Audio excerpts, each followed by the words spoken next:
Donald Trump ini nggak benar, ya nggak benar, harus dikembalikan lagi industri tadi, manufaktur tadi di Amerika sehingga menyerap tenaga kerja, ya sehingga Amerika bisa menjadi negara yang jauh lebih besar, gitu ya.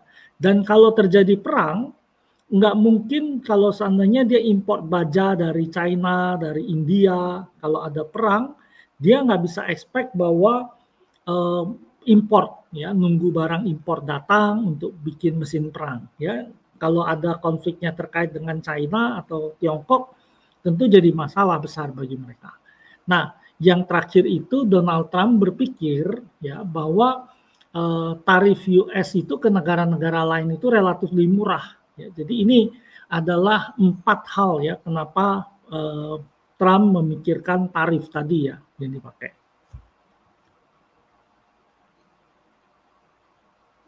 Baik, Pak. Berarti intinya adalah Donald Trump mengeluarkan kebijakan ini sebenarnya untuk melindungi perekonomian dalam negeri dengan menciptakan harapannya ada lapangan kerja yang kemudian tercipta ya Pak ya. Nah saat ini kondisi perekonomian Amerika Serikat seperti apa sehingga pada akhirnya kebijakan kenaikan tarif impor ini kemudian berhenti atau ditunda terhadap China terutama.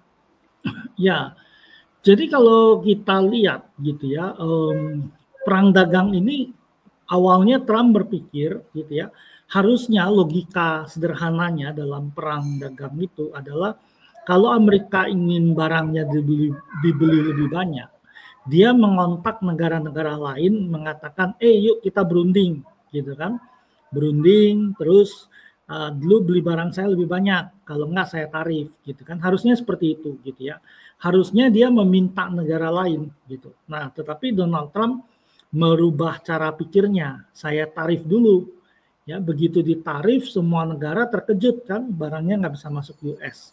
Nah, kebetulan US ini adalah negara pembeli terbesar di dunia, gitu ya. Jadi dia ini biarpun penduduknya itu kurang lebih mirip dengan kita, tapi konsumsinya luar biasa besar. Ya, sehingga dia ketika dia tarif, semua negara panik, cepat-cepat datang ke dia. Bahkan Trump dengan sombongnya mengatakan, wah negara-negara itu datang memohon pada dia, bahkan kata-katanya kasar lah gitu ya. Nah, tetapi untuk beberapa negara besar gitu ya, Tiongkok terutama, ada Kanada di sana, Uni Eropa juga, mereka berpikir ya kita tarif balas aja, ya ditarif balis oleh mereka. Nah ini jadi masalah bagi Amerika gitu ya, karena ternyata Amerika itu ekonominya pakai metode just in time, ya, jadi dia tidak stok banyak barang, kemudian ketika tarif di-apply gitu ya, kapal-kapal pengangkut barang dari China itu segera dibelokkan, tidak jadi masuk ke Amerika. Kenapa? Karena barangnya pasti nanti nggak jelas gitu ya, jadi segera dibelokkan, nggak masuk ke sana. Nah, dampaknya adalah pengusaha-pengusaha Amerika itu ngumpul ya, dan mereka memberikan tekanan pada Donald Trump, wah rak kita ya udah kosong ya. Bahkan Walmart itu sampai harus menutup beberapa cabang dia akibat perang dagang ini. Dan mereka udah menyadari harga barang akan naik gitu ya. Ternyata Amerika lebih butuh Tiongkok ya dibandingkan Tiongkok butuh Amerika. Kenapa itu terjadi? Karena waktu perang dagang jilid pertama, Tiongkok ketika dihajar waktu itu terkejut ya karena belum siap. Waduh, kena tarif tinggi, dia cepat-cepat datang nego. Nah, tetapi dari 2018 sampai dengan 2023, Tiongkok sudah membangun sendiri ya jalur investasi infrastruktur dia, jalur perdagangan gitu ya ke seluruh dunia, ke ASEAN ya, kemudian ke berbagai negara. Jadi ekspor dia ke Amerika udah lebih terlimitation. Jadi ketika dihajar itu ya udahlah kita sama-sama main gila aja istilahnya. Udah barangnya nggak dikirim semua ke Amerika. Akibatnya rak-rak Amerika kosong dan ini menimbulkan kepanikan di Amerika gitu ya. Nah, jangankan lawan dengan Tiongkok, lawan dengan Kanada aja Amerika rada-rada keteteran ya dengan Kanada. Karena Kanada ditarif ya, Kanada lebih dulu diserbu oleh Amerika ya, padahal tadinya perdagangan bebas ini datangnya dari perdagangan bebas antara Amerika, Kanada, Meksiko ya, yang menyebar ke seluruh dunia. Tapi Kanada dihajar, Kanada balas hajar gitu, dan Amerika juga babak belur juga ya menghadapi Kanada. Nah, karena itu dia cepat-cepat gitu ya, tadinya Xi Jinping katanya ditelepon nggak respon ke Donald Trump gitu ya, dikejar-kejar, akhirnya di Swiss disepakati gitu ya. Segera tarif diturunkan dengan frontal ya, tarif itu diturunkan sangat jauh ya, 115% ya, sehingga tarif barang China sisa 30%, tarif barang Amerika ke China sisa 10%. Nah, ini menjadi sentimen positif yang mendorong pasar keuangan kembali positif ya, dan negara dunia sekarang lagi nunggu ya, karena negosiasi dagangnya masih alot semua gitu ya. Mungkin baru yang deal baru Inggris ya, baru deal Inggris kemarin. Eropa diancam 50%, tapi kemudian ditarik. Ya. Oke. Berarti kalau dari Pak Hans sendiri melihatnya, dengan kepanikan Donald Trump juga terhadap perang internasional, dagang internasional ini, setelah penundaan ini, apa yang akan dilakukan oleh pemerintah Donald Trump sendiri, Pak? Apakah tidak akan terjadi perang dagang semasif seperti pada awal April lalu yang sudah diumumkan Donald Trump dengan tarif yang sangat tinggi, atau justru malah berhenti? Kemungkinannya seperti apa nih Pak, dan dampaknya ke indeks-indeks saham dunia, termasuk juga mungkin di IHSG itu akan seperti apa? Ya, jadi sebenarnya dari tahun 80-an, ketika Donald Trump itu belum jadi presiden dan belum ikut politik, dia udah diwawancara. Idenya udah sama dengan sekarang, gitu ya. Jadi idenya itu wah kita tarif, kita ini gitu ya.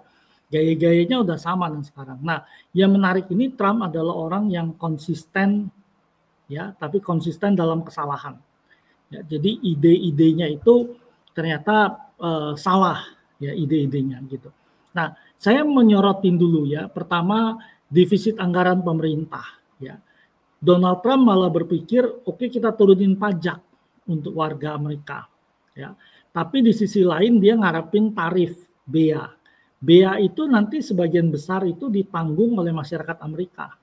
Ya, apalagi tarif tinggi seperti yang ke Tiongkok itu ya, tentu produsen nggak mau menanggung lagi, sehingga itu akan ditransfer ke warga Amerika dalam bentuk inflasi.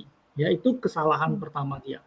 Kemudian, apakah Amerika bisa memindahkan manufaktur kembali ke Amerika? Jawabannya sulit. Ya, karena biaya tenaga kerja Amerika tinggi di sana. Yang kedua adalah produktivitasnya jauh lebih rendah. Ya, itu yang jadi masalah. Nah, ini yang kita lihat ya, yang kita pikir ini yang menyebabkan Amerika itu sulit memindah kembali pabrik dia. Bahkan Apple ketika ditanya gitu ya, bisa nggak itu pabrik dari China dibalikin ke Amerika? Jawabannya bisa, tapi sulit gitu ya, karena kami udah lama nggak buat di Amerika, itu membuat mesin sepresisi itu sulit gitu ya. Jadi ada learning curve yang lama, dan yang kedua adalah bahan-bahan yang dibuat di Amerika itu akan mahal sekali, karena istilah kasarnya biaya upahnya mahal. Ya, jadi itu yang jadi masalah besar. Nah, ini menyebabkan bahwa strategi Donald Trump ini ke depan harusnya dia nggak agresif dalam melakukan tarif, tetapi lebih menekan negara-negara lain, kamu beli barang Amerika lebih banyak dong, gitu ya, kayak dengan Indonesia. Tentu yang dia harapkan itu adalah Indonesia membeli barang dia lebih banyak. Kemudian Indonesia membuka pasar kita lebih besar untuk Amerika gitu ya. Nah, itu yang diharapkan. Nah, tapi nanti akan banyak negara yang kesulitan melakukan itu ya. Contohnya Vietnam, Thailand, itu kemungkinan akan sulit gitu ya. Kalau Indonesia kita mungkin tidak akan terlalu banyak masalah dalam hal membeli barang Amerika ya, karena perdagangan kita dengan Amerika itu surplusnya itu enggak besar-besar sekali gitu ya. Jadi kita bisa tutup itu. Tapi untuk Thailand, Vietnam yang istilahnya adalah China plus one, ya, karena setelah perang dagang pertama itu industri dari China itu yang istilahnya yang lebih low tech, ya, low tech itu pindah ke Vietnam, ke Thailand, kemudian dari sana beroperasi kirim barang ke Amerika. Gitu. Nah, ini yang terjadi ya. Nah, juga Donald Trump belajar dari perang dagang jilid 1 ya, di mana barang-barang itu dari China dipindah negara lain, dijual ke Amerika. Sekarang dia tarif seluruh dunia, gitu ya. Bahkan negara penguin pun dia tarif, gitu ya, sama dia. Karena takutnya negara penguin jadi pelabuhan sementara ya, kemudian ganti merek, kemudian dikirim balik ke Amerika, gitu ya. Itu yang terjadi. Nah, bagaimana dampaknya ke global gitu ya? Tentu saya ingin menyorotin dulu ya terkait dengan Indonesia gitu ya. Jadi kita itu sebenarnya ekspor impor itu mungkin kontribusinya ekspor ya mungkin 20 sampai 25% dari pertumbuhan ekonomi kita. Ya, selama ini ekonomi kita itu dianggap lebih mengandalkan konsumsi dalam negeri ya, 52-54% konsumsi dalam negeri. Ya, jadi ekspor itu mungkin 20-25%. Amerika itu tujuan ekspor kita dari seluruh total ekspor kita 10,57%. Ya, artinya sebenarnya perang dagang yang dikenakan Amerika itu nggak akan hit terlalu besar ekonomi kita. Ya, jadi secara langsung nggak besar. Nah, yang jadi masalah bagi kita adalah kenapa kita cepat-cepat kirim tim negosiasi ke sana adalah barang ekspor kita ke sana itu banyakkan barang elektronik, tekstil, ya produk tekstil, garment, alas kaki, kemudian furniture, gitu ya, udang dan lain-lain. Ini adalah barang-barang yang padat karya. Jadi kalau terjadi gangguan di sana, ya kalau kena tarif tinggi pasti demand-nya akan turun. Ya. Nah, kemudian kalau tarif kita tetap tinggi, barang kita bisa di-replace oleh peer kita seperti Kamboja, kemudian Vietnam, gitu ya, beberapa negara peer kita. Nah, karena itu padat karya, itu jadi masalah bagi kita.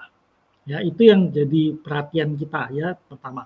Nah, kemudian yang jadi penting juga, jangan sampai kalau negara lain, Kamboja, Vietnam, Thailand, dan lain-lain yang peers dengan kita, kalau dia ngalami penurunan tarif, kita juga harus ngalami penurunan tarif.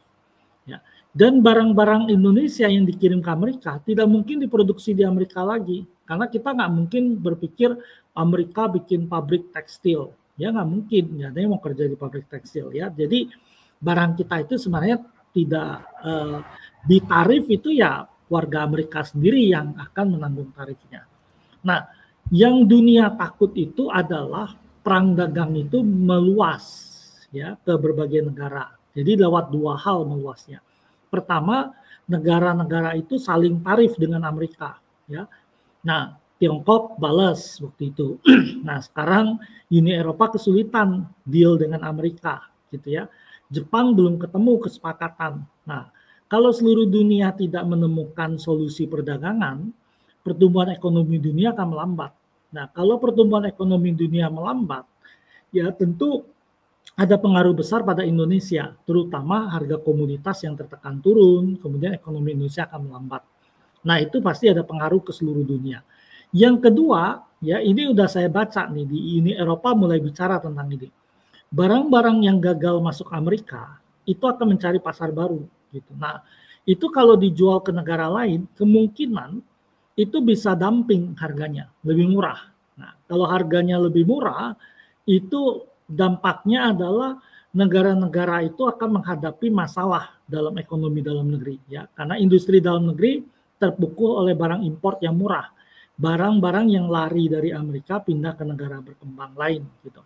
Nah, sehingga Uni Eropa mengatakan merencanakan mengenakan tarif pada barang-barang China yang masuk ke sana akibat tidak berhasil masuk ke pasar US. Nah, itu pun pasti akan dilakukan oleh Indonesia ya. Kalau kita kena kiriman barang banyak, kalau kita nggak halangin, itu ya industri dalam negeri kita mati. Ya, contohnya adalah industri tekstil. Ya, tekstil kita udah terbukti ya kemarin Sritex itu gagal bersaing karena barang import dari China itu jauh lebih murah gitu ya. Biarpun kita juga harus melihat bahwa anak muda kita sangat pintar ya, beli barang dari luar kemudian dijual dalam negeri segala macam gitu ya. Nah, tapi secara nasional itu merugikan, sehingga nanti yang terjadi adalah antar kita, negara kita saling tarif ya, sehingga terjadi barriers ya. Nah, ini yang berbahaya bagi ekonomi global sendiri.